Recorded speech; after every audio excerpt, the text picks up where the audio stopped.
ಒಂದು ಚಿಕ್ಕ ಹಳ್ಳಿಯಲ್ಲಿ ಬೋಲಾ ತನ್ನ ಫ್ಯಾಮಿಲಿಯೊಂದಿಗೆ ವಾಸಿಸುತ್ತಿದ್ರು. ಅವರ ಪತ್ನಿ ತೀರ್ಕೊಂಡ್ಮೇಲೆ ಅವರ ಮಕ್ಕಳಾದಂತಹ ರಾಧಾ ಮತ್ತು ಮೋನು ಇವರಿಗೆ ಎಲ್ಲವೂ ಆಗಿದ್ರು. ಹಾಗಾಗಿ ಬೋಲಾ ಅವರು ತುಂಬಾ ಕಷ್ಟಪಟ್ಟು ಹೊಲ ಗದ್ದೆಗಳಲ್ಲಿ ಕೆಲಸ ಮಾಡ್ತಿದ್ರು, ಯಾಕಂದ್ರೆ ಅವರ ಮಕ್ಕಳು ಚೆನ್ನಾಗಿರ್ಬೇಕೆಂದು.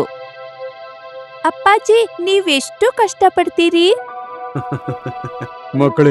ಮಕ್ಕಳಿಗಾಗಿ ಒಬ್ಬ ಅಪ್ಪ ದುಡಿಯೋದಿದ್ರೆ ಮತ್ಯಾರು ದುಡಿಯೋದು? ಅಪ್ಪಾಜಿ, ನಾವು ದೊಡ್ಡವರಾಗಿ ನಿಮ್ಗೆ ಸಹಾಯ ಮಾಡುತ್ತೇವೆ. ಒಳ್ಳೇದಾಗ್ಲಿ ಮಕ್ಕಳೇ. ಈಗ ರಾಧಾ ಮತ್ತು ಮೋನು ದೊಡ್ಡವರಾಗಿದ್ದಾರೆ. ಮಗಳೇ ರಾಧಾ, ನಾನು ನಿನಗಾಗಿ ಒಂದು ಒಳ್ಳೆಯ ಮನೆ ಮತ್ತು ವರನನ್ನು ಗೊತ್ತು ಮಾಡಿದ್ದೇನೆ. ಅಪ್ಪಾಜಿ, ನಾನಿನ್ನೂ ಚಿಕ್ಕವಳು. ಒಬ್ಬ ಅಪ್ಪನಿಗೆ ತನ್ನ ಎಲ್ಲಾ ಮಕ್ಕಳು ಯಾವತ್ತೂ ಮಕ್ಕಳಾಗಿಯೇ ಇರುತ್ತಾರೆ ಮಗ. ಆದ್ರೆ ನಾನ್ ನಿಮ್ಮನ್ ಬಿಟ್ಟು ಎಲ್ಲೂ ಹೋಗೋದಿಲ್ಲ ಅಪ್ಪ. ಮಗಳೇ, ಜಗತ್ತಿನ ನಿಯಮವನ್ನು ನಾವು ಪಾಲಿಸಬೇಕು ತಾನೆ. ಮತ್ತೆ ನಿನ್ನ ಪಲ್ಲಕ್ಕಿಗೆ ಹೆಗಲು ಕೊಡಬೇಕು ತಾನೆ ತಂಗಿ. ಸ್ವಲ್ಪ ದಿನಗಳಲ್ಲೇ ರಾಧಾಳ ಮದ್ವೆನೂ ಆಗುತ್ತೆ. ಮದ್ವೆ ಆಗಿ ಸ್ವಲ್ಪ ದಿನ ಕಳೆದ್ಮೇಲೆ ಮೋನು ಒಂದಿನ ಅಪ್ಪನನ್ನು ಕೇಳ್ತಾನೆ, ಅಪ್ಪಾಜಿ, ನನ್ನ ಮದುವೆ ಬಗ್ಗೆ ಯಾವಾಗ ಯೋಚಿಸ್ತೀರಿ? ನಾನು ಕೂಡ ಯೌವನನಾದೆ. ಮಗ, ನಿನ್ನ ಮದುವೆಯ ವ್ಯವಸ್ಥೆಯನ್ನು ಮಾಡಿದ್ದೇನೆ. ಗಿರ್ಧಾರಿಯವರ ಮಗಳು ಸೋನಿಯಳನ್ನು ನಿನ್ಗಾಗಿ ನಾನು ಮಾತನಾಡಿದ್ದೇನೆ. ಸ್ವಲ್ಪ ದಿನಗಳ ನಂತರ ಮೋನುನ ಮದ್ವೆಗೆ ಅವರಪ್ಪ ಒಪ್ಕೊಳ್ತಾರೆ. ನೋಡ್ತಿದ್ದಂತೆ ಸೋನಿ ಮತ್ತು ಮೋನುನ ಮದ್ವೆ ಆಗತ್ತೆ. ಇಬ್ಬರು ಮಕ್ಕಳ ಮದ್ವೆ ಆಗಿ ಸ್ವಲ್ಪ ದಿನದಲ್ಲೇ ಈ ಬೋಲಾ ಅವರ ಆರೋಗ್ಯ ಹದಗೆಟ್ಬಿಡತ್ತೆ. ಅಪ್ಪಾಜಿ, ನಿಮ್ಮನ್ನು ಡಾಕ್ಟರ್ನಲ್ಲಿಗೆ ಕರ್ಕೊಂಡು ಹೋಗ್ತೇನೆ. ಒಂದಿನ ಇವರನ್ನ ಹಾಸ್ಪಿಟಲ್ನಲ್ಲಿ ಅಡ್ಮಿಟ್ ಮಾಡ್ತಾರೆ. ನನ್ನ ತಂದೆಗೆ ತುಂಬಾ ಗಂಭೀರವಾದ ಕಾಯಿಲೆ ಇದೆ, ಬದುಕುವುದು ಕಷ್ಟ. ಹಾಗೆ ಅನ್ಬಿಡಿ ಡಾಕ್ಟರ್ ಸಾಹೇಬ್ರೆ, ಇವರು ಬದುಕುವುದು ಕಷ್ಟ ಸಾಧ್ಯವಿಲ್ಲಂತೇನಿಲ್ಲ. ಏನಂತೀರಿ? ಅಂದ್ರೆ ಒಂದು ವೇಳೆ ನೀನು 10 ಲಕ್ಷ ಖರ್ಚು ಮಾಡಲು ತಯಾರಿದ್ದರೆ ನಿನ್ನ ತಂದೆಯ ಜೀವ ಉಳಿಸಬಹುದು. 10 ಲಕ್ಷ ರೂಪಾಯಿ? ಆದ್ರೆ ಇಷ್ಟು ದೊಡ್ಡ ಮೊತ್ತ ನಾನೆಲ್ಲಿಂದ ತರೋದು? ತನ್ನ ತಂದೆಯನ್ನು ಉಳಿಸ್ಕೊಳ್ಳೋದಕ್ಕಾಗಿ ಮೋನು 10 ಲಕ್ಷವನ್ನು ಹೊಂದಿಸೋದಕ್ಕಾಗಿ ತನ್ನ ಮನೆಗ್ ಬರ್ತಾನೆ.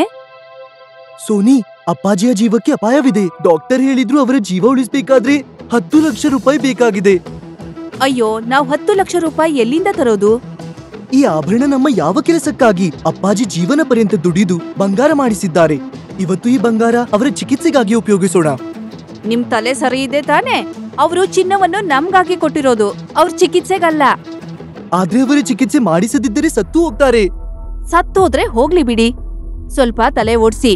ಈ ಒಡವೆಗಳಿಂದ ನಿಮ್ಮಪ್ಪ ಉಳ್ಕೊಂಡ್ರೂನು ಅವ್ರಿನ್ ಎಷ್ಟ್ ದಿನ ಉಳಿತಾರೆ? 5-10 ವರ್ಷ. ಮತ್ತೆ ಇಷ್ಟು ಚಿನ್ನ ಸಂಪಾದಿಸೋಕೆ ನಿಮ್ಗೆ ಎಷ್ಟು ವರ್ಷ ಬೇಕು? ಪೂರ್ತಿ ಜೀವನ ಬೇಕಾದೀತು. ಅರ್ಥ ಆಯ್ತು ತಾನೆ? ನಿಮ್ಮಪ್ಪ ಇಷ್ಟು ಸಂಪಾದಿಸೋಕೆ ಪೂರ್ತಿ ಜೀವನ ಕಷ್ಟಪಟ್ಟಿದ್ದಾರೆ. ಅವರ ಚಿಕಿತ್ಸೆಗೆ ಇವನ್ನೆಲ್ಲ ಮಾರ್ಬಿಟ್ರೆ ನಾವು ಹಾಳಾಗ್ ಹೋಗ್ತೀವಿ. ಸೋನಿಯ ಮಾತನ್ನು ಕೇಳಿ ತನ್ನ ತಂದೆಗೆ ಇವನು ಚಿಕಿತ್ಸೆ ಮಾಡಿಸೋದಿಲ್ಲ. ಹಾಗಾಗಿ ಸ್ವಲ್ಪ ದಿನದಲ್ಲೇ ಅವರಪ್ಪ ತೀರ್ಕೊಳ್ತಾರೆ.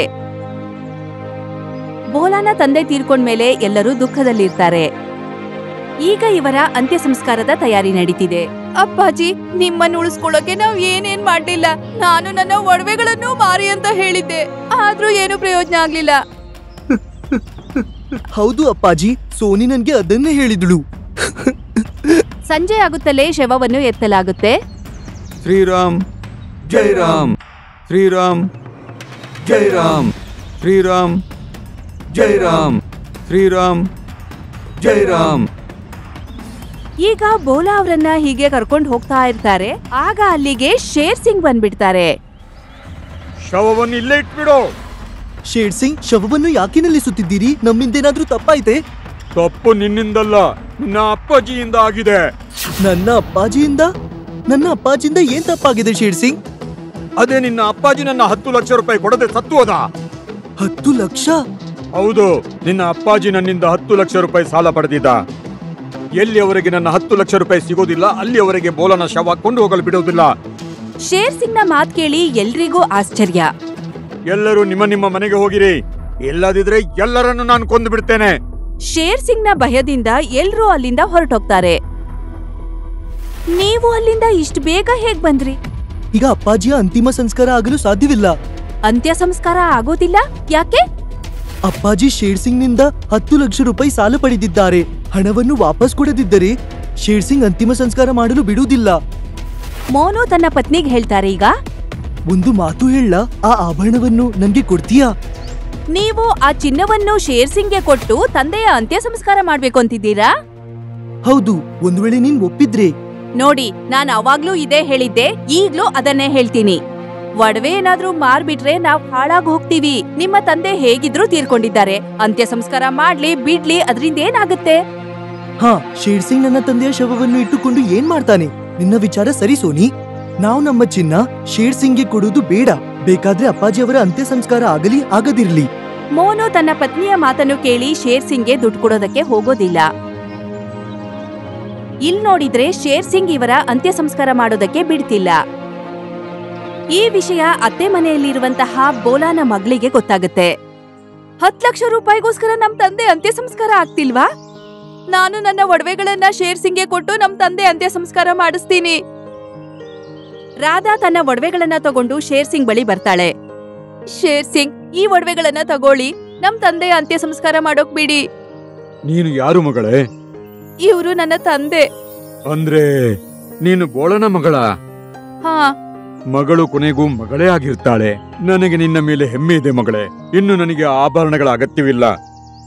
ನಿಮ್ಗೆ ಈ ಒಡವೆ ಅಗತ್ಯ ಇಲ್ಲ ಅಂದ್ಮೇಲೆ ನಮ್ ತಂದೆ ಅಂತ್ಯ ಸಂಸ್ಕಾರ ಮಾಡೋಕೆ ಯಾಕೆ ಬಿಡ್ತಿಲ್ಲ?